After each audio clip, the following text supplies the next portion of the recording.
আসসালামু আলাইকুম সম্মানিত দর্শক শ্রোতা, এটা হচ্ছে জাবালে রহমত পাহাড়, যে পাহাড়ে আল্লাহ রসুল বিদায় হজের শেষ ভাষণ প্রদান করেছেন এবং মা হাওয়া বাবা আদম আলাইহিসসালাম কি ফরিয়াদ আল্লাহ কবুল ফরমা। সেই জাবালে রহমতের চূড়ায় আমরা উঠতে যাচ্ছি।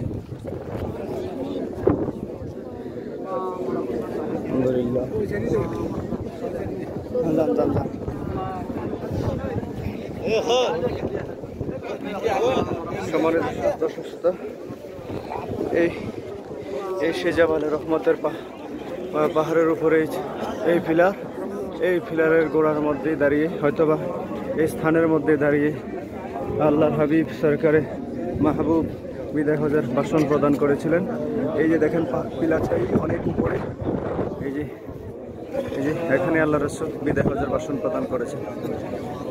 এখানে আল্লাহ রসুল বিদায় হজের ভাষণ দিয়েছেন এবং মা হাওয়া আদম আলাইহিসসালাম এখানেই প্রার্থনা করেছেন, আল্লাহ দোয়া কবুল করেছেন।